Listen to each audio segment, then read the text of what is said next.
Hey guys, just quickly wanted to, probably won't be quick because every time I think things would be quick, they turn out to be the opposite of brief. And I'm recording this obviously up in my office, which is right beside the high school, and a lot of kids are getting out of school right now because it's like 2:30, so loud cars going by might be hazardous to this video. But hopefully I can get this all quickly to you guys.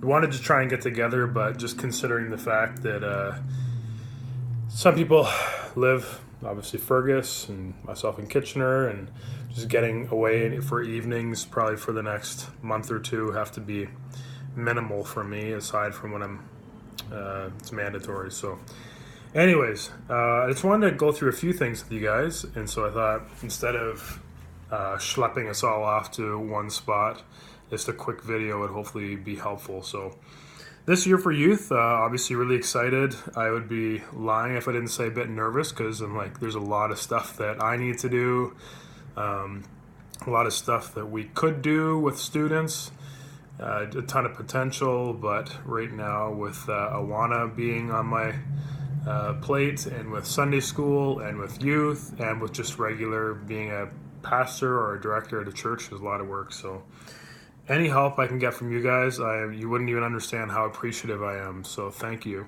So just wanted to welcome Trevor and Dana and Jordan to the team this year.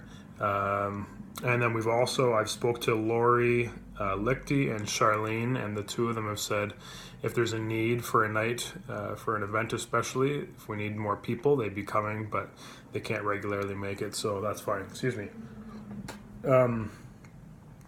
I'm also looking for one male and one female EBC student to come and try and help us out throughout the year. So if anybody knows of anybody young with energy, or just people who have a heart for youth, actually don't even have to be young, we'd welcome them onto the team.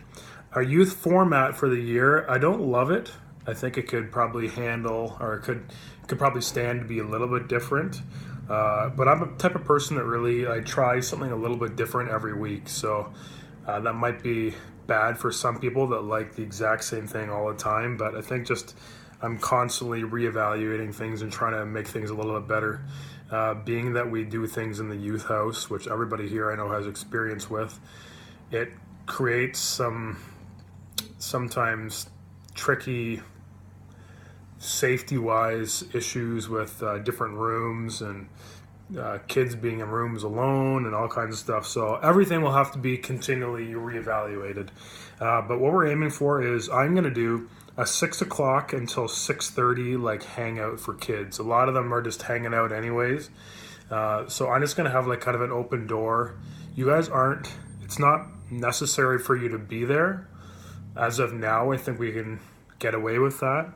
But yeah, that'll just be a hangout and snack time. So I do not want to do snacks during the night. So kind of just if kids are here early, or get the snack stuff out of the way. It's a lot of work, I think, just to go and buy all the snacks and be dealing with money. So if someone picks that up, it's like a project that they want to run the snack booth or snack counter. That'd be great for the future. But as of now, I think it'll be something that's on the back burner a little bit. If you guys could arrive no later than 6:20, so I want to officially start things at 6:30, so we need to be able to do prayer and then just go over a few things for the night. So 6:20 I would hope would be the latest you could arrive. If you have to, like, I understand if kids are crying or you're running out of gas or something like that, just text me, and that's fine. But 6:30 would be great to start at, so 6:20. So I'd like to usually open up with like a welcome, so announcements, community circle. So I really think it's important that we're just connecting with kids and asking them highlights of their week, just goofy, even little facts about them. Just the benefit to that, I think a lot of the time is if grade 7 girl and grade 9 girl hear that both of them had a great week because of something, and they can connect on that level. And it works really from the junior high up to senior high, and it works on bringing people together. So we start off with the community circle, welcome, announcements.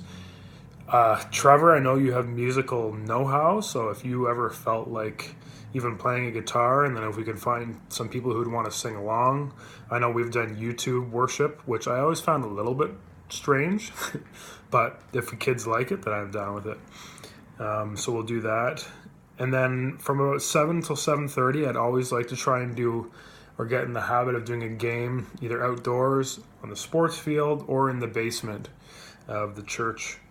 So do that for about a half an hour. And I was thinking, you guys can say no, it's completely fine. But Trevor and Jordan, I have books. You can easily Google games, resources online, and really just think like if you were in youth or you're that age, would you think this is fun to do? Really, there's no formula to fun other than like if we can really promote it as being fun and do it together and get involved, kids will. So we'll do about a half an hour of games each night. 7:45 till 8:15. I've ordered Grow Curriculum, it's called. So Dana and I will largely be doing the teaching. If you guys want to, other people do, then you're welcome to. But we'll do about a half an hour teaching, and we're going to start with everybody together. So everybody junior high and senior high together, which I think isn't perfect, but we can change eventually if we really need to.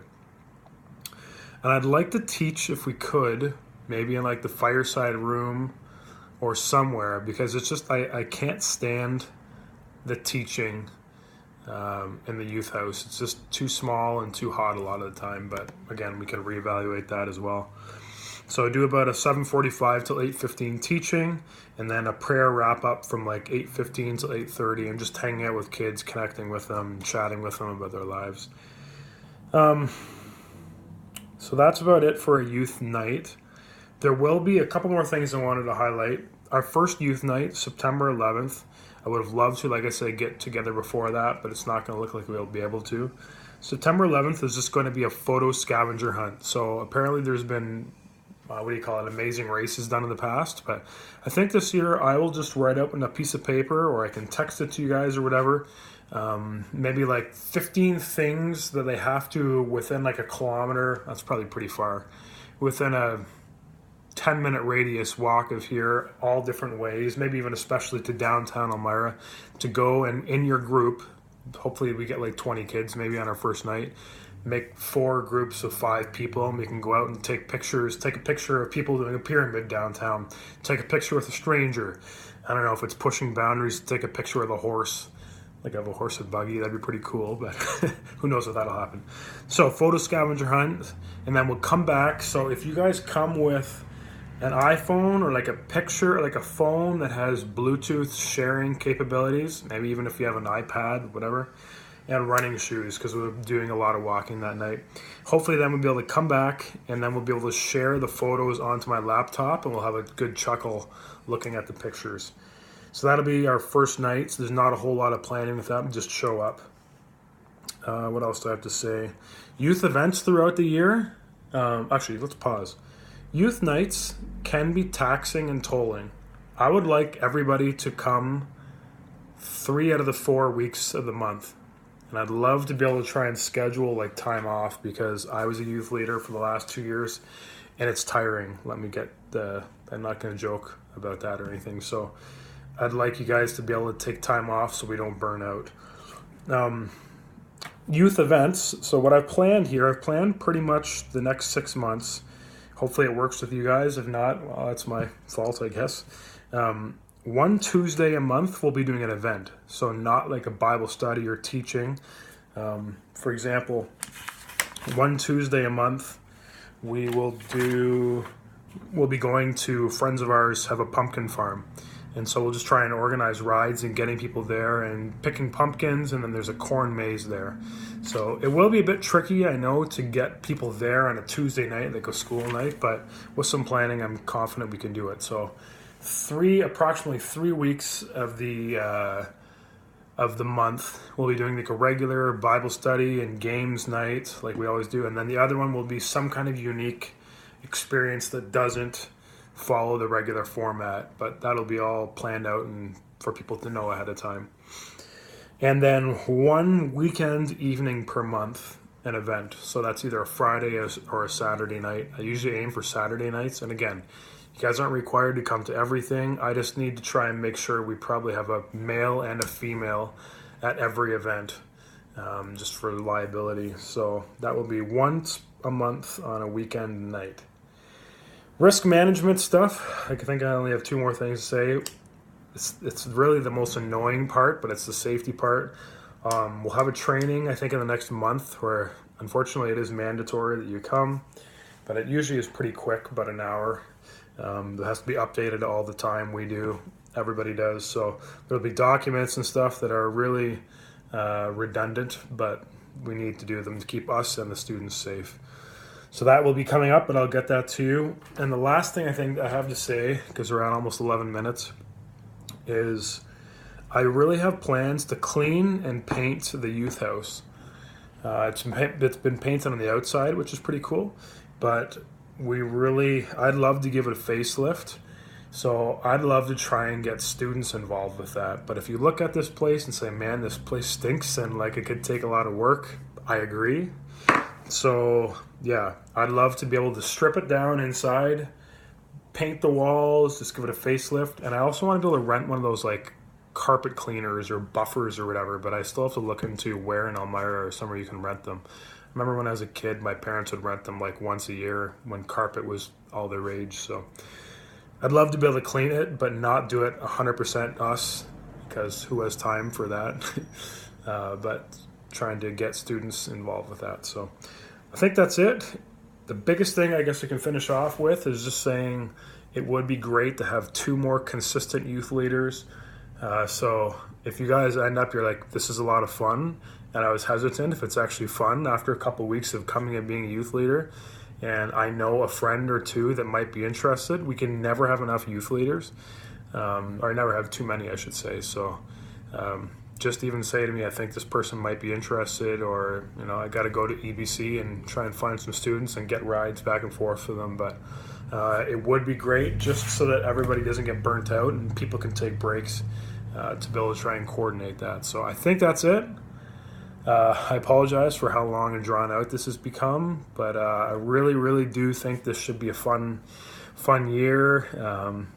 I'd love to be able to even just do some quick debriefs after on a youth night, that we can go down to McDonald's like for half an hour afterwards if you don't have to get home right away. I'd love to get to the point where we can take students down there afterwards. With my old youth group, we went to McDonald's or Tim Hortons, and like that's where incredible ministry happened with students afterwards, is just sitting and being a really cold winter night and just having fun inside. So yeah, let's take over Elmira. Let's change some culture, and yeah, I'm really excited you guys can be part of this, and I feel actually a little bit less stressed out that I'm doing this all alone now that I've shared all this. So okay, thanks for watching this. Maybe just send me a text or a Facebook message, whatever, if you guys, and when you've read this or listened to this, sorry. So appreciate it. Thanks guys, take care.